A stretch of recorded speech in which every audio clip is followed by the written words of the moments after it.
Como investir em ações em 2021? Esse é o tema do vídeo de hoje e, claro, como você sabe, antes de você continuar, só fica aqui um disclaimer. Nada do que é falado aqui deve ser levado como recomendação de investimentos. Se você está procurando um profissional para te ajudar a ter as melhores oportunidades de investimento, você deve procurar um profissional credenciado. Bom, vamos para a minha tela e agora a gente vai começar então com o tema como investir em ações em 2021. Show de bola! Tema de hoje, então, muito fácil, para a gente tentar aproveitar aí um pouco da situação do que a gente tem visto, principalmente referente às eleições americanas, e isso pode, consequentemente, trazer boas mudanças aí para o mercado financeiro como um todo, mas em especial para o mercado de ações. Então, primeiro, antes de tudo, é legal a gente entender um pouco da proposta de Joe Biden, que deve ser aí, se não tiver nenhuma judicialização, o próximo presidente dos Estados Unidos. A proposta do Joe Biden, do democrata Joe Biden, deve trazer cerca de 11 trilhões de dólares em gasto ao longo da próxima década nos Estados Unidos. Isso é um dos pontos bastante importantes para se olhar quando a gente fala em investir em ações, mas de forma geral, principalmente nos Estados Unidos. Uma outra coisa que é bastante importante você entender sobre a proposta do democrata Joe Biden é que ele vai elevar os impostos dos principais tipos, ganho de capital de empresa, dividendos e lucros das empresas como um todo, não só dos grandes negócios, mas também dos pequenos negócios, tá? Isso é uma forma de fazer esse estímulo todo que está sendo gasto agora em 2021, principalmente, ser pago, ou seja, como que os Estados Unidos se desalavanca depois de fazer um estímulo monetário tão grande. Uma outra coisa que é bastante importante é a gente entender, né? Quem se beneficia com essa nova proposta nos Estados Unidos, principalmente quando a gente olha nesse tema de hoje, Bolsa de Valores. Primeiro de tudo, a gente tem um incentivo muito grande na proposta de Joe Biden de um incentivo à energia renovável, né? É uma coisa que o democrata já vem falando há bastante tempo, querendo reduzir a dependência do petróleo na economia americana. Então, a gente deve ter sim um incentivo aí à energia renovável. Então, empresas do setor de energia renovável devem sim se beneficiar ao longo desse próximo ciclo presidencial. Uma outra coisa bastante importante é sobre os carros elétricos. Se a gente vai ter energia renovável, carro elétrico é um dos setores que pode se beneficiar disso. E vai lembrar que a Tesla aí talvez seja mais conhecida, mas várias outras empresas do setor automotivo já estão criando carros elétricos. Então é uma coisa para ficar bastante aí no radar do investidor que vai investir nos Estados Unidos no próximo ano. Uma outra coisa que é bastante importante a gente entender é que a proposta do democrata, né, tem uma situação um pouco mais liberal. Não quero entrar em detalhes aqui se isso é bom, se isso é ruim, não é a ideia desse vídeo, mas existe uma maior propensão a legalizar a maconha. Então, uma das possibilidades de investimento para o investidor que vai para os Estados Unidos buscando aí o mercado de renda variável é a possibilidade de investir não só em empresas que são produtoras de maconha, seja para fins medicinais ou para fins recreacionais. Acho que essa palavra, se eu errei também, não faz mal. Mas também para quem quiser, por exemplo, investir em um ETF, né, um fundo negociado em bolsa, que você consegue aí ter acesso às principais ações do mercado de maconha, do setor de maconha nos Estados Unidos. Uma outra coisa que é bastante importante a gente entender, se a gente vai ter aumento de impostos, a gente também pode ter aí um ambiente mais interessante para quem investe nos famosos fundos imobiliários nos Estados Unidos ou os REITs, tá? Para quem não sabe, é a sigla que se dá para as empresas de real estate que são negociadas em bolsa de valores, tá? Então, esse aumento dos impostos dos Estados Unidos vão beneficiar também para os investidores que fazem aí através desses fundos imobiliários lá nos Estados Unidos.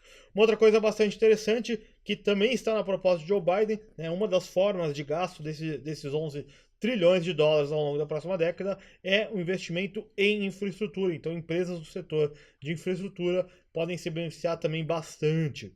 Outra coisa que tem que ficar muito atento é que se vai ter muito gasto, consequentemente a moeda americana, né, o dólar americano, tende a se desvalorizar. Então, uma das possibilidades de se investir nos Estados Unidos, principalmente renda variável, é, por exemplo, através de ETFs de ouro. E uma coisa que tem se falado muito são os bitcoins, né? Para quem aí é fã de bitcoins, essa é uma possibilidade, né? É uma forma aí de você ganhar dinheiro, porque a principal moeda do mundo tende a se desvalorizar. Para quem tem acompanhado nesses últimos dias, o dólar aqui, a relação paridade de câmbio entre o real e o dólar veio caindo, né? Ou seja, o real se valorizou e o dólar desvalorizou. Então, é uma possibilidade muito boa para quem, por exemplo, quer ter uma alternativa para não ficar só com ouro. O Bitcoin pode ser uma possibilidade. Bom, isso aqui para os Estados Unidos. Mas, pô, e o que esperar do Brasil, Jonathan? Né? O Brasil aí tem uma situação bem importante. Primeiro de tudo, a gente deve ter uma arrancada das commodities. Então isso é muito bom para as empresas exportadoras. Mas isso tem pouca correlação com os Estados Unidos, mas sim com uma recuperação econômica. Uma das coisas bem interessantes de ver, se você der um Google aí, procurar a cotação do cobre, é um bom indicador de atividade econômica. A gente tem visto principalmente o cobre começando a se valorizar. Então, pode ser sim um novo super ciclo das commodities, como aconteceu de 2002 a 2007. Então fica bastante atento aí, porque podemos sim ter na parte de commodities, nas empresas exportadoras no Brasil, algum movimento interessante no próximo ano. Mas vale lembrar que se o dólar vai se enfraquecer, consequentemente o real se fortalece, e para essas empresas que têm balanço dolarizado isso é ruim. Onde vai ter a grande situação se por acaso o preço das commodities subirem muito mais forte do que a desvalorização do dólar, tá? Uma outra coisa que é bastante importante a gente pensar, né? Eu acabei de falar sobre o enfraquecimento do dólar. Isso traz um fluxo de dinheiro para os mercados emergentes como um todo, tá? Eu estou gravando esse vídeo hoje é segunda-feira, dia 8 do 11, dia 9 do 11, e a bolsa hoje teve uma alta bem expressiva, inclusive o maior volume de negócios da bolsa em toda a sua história. Então, quer dizer, tem sim já um fluxo de investidores estrangeiros, de gringos, vindo para o Brasil para aproveitar essa situação de mercados emergentes. Tá aí, a Bloomberg colocou que existe um gritante recomendação de compra para mercados emergentes e o Brasil tá aí no meio disso tudo. Outra coisa bastante importante apesar de dólar mais fraco, de a gente ter uma retomada da economia, ainda assim os juros no Brasil vão estar num patamar, mesmo que ele suba dos atuais 2%, por exemplo, para 4%, ainda assim num patamar muito mais baixo do que já teve em toda a sua história. Né? Então é bastante interessante você pensar que juros baixos no Brasil é muito bom para o investidor de fundos imobiliários, né, que tem aí uma rentabilidade legal e isento de imposto, e para quem investe pensando com foco em dividendos. Essa tabelinha que eu trouxe para vocês, uma tabelinha que a XP fez, mostrando qual que é o dividend yield, né? Ou seja, o retorno esperado em dividendos para algumas das empresas na bolsa. Então, se você olhar aí, você tem empresas aí pagando mais de 9%, e da metade da tabela aí, você vai enxergar que você tem aí um retorno bem superior ao CDI. Então, para quem é um investidor aí um pouco mais conservador, gosta aí dos dividendos, ainda que a gente tenha o juros subindo, vai ser sim uma grande oportunidade no próximo ano, com toda certeza. Uma outra coisa que é bastante legal a gente olhar é que a gente tem a retomada da economia, né, e que coloca o setor de infraestrutura no radar, né? Olha, se você tiver uma retomada econômica forte no Brasil, infraestrutura é um dos setores que o governo tem falado muito. Olha, eu quero fazer novos projetos de concessão, eu quero entregar boa parte do que falta de infraestrutura no Brasil para iniciativa privada. E não só isso, a gente tem a questão de saneamento, né? Foi feito aí há pouco tempo atrás o marco do saneamento, justamente com foco em trazer mais investimentos para o Brasil na área de infraestrutura, no caso aí que eu estou falando do marco de saneamento, então para o setor de saneamento. Importante a gente lembrar disso.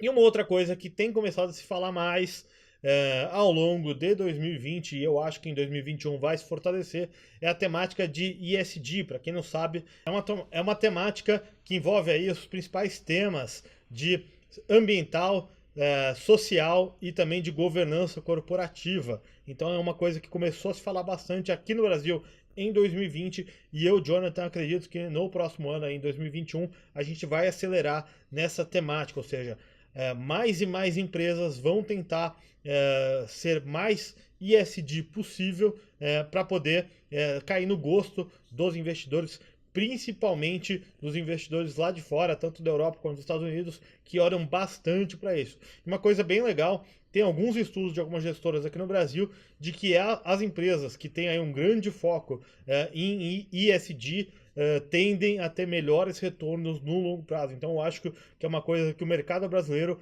vai começar a olhar com mais detalhes agora em 2021. Então, só recapitulando, o que eu acho que a gente vai ter bastante aqui no Brasil, a gente vai ter uma arrancada das commodities, e aí a grande situação se a gente vai ter um boom nos preços das commodities maior do que a desvalorização que pode ter do dólar aqui no Brasil. Segundo, a gente tem um enfraquecimento do dólar, isso acaba trazendo fluxo para mercados emergentes como um todo, e o Brasil está situado nele.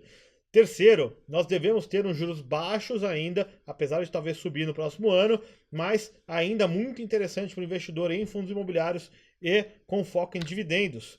A gente deve ter uma retomada forte da economia, e aí a gente vai ter setores como infraestrutura, construção e exploração de imóveis, que tende a se beneficiar sim de uma retomada da economia.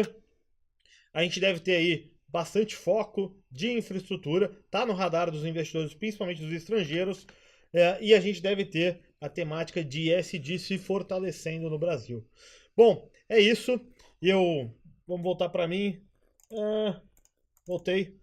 Eu espero que vocês tenham gostado desse vídeo. Se vocês gostaram, deixa aí nos comentários se vocês gostaram desse formato novo.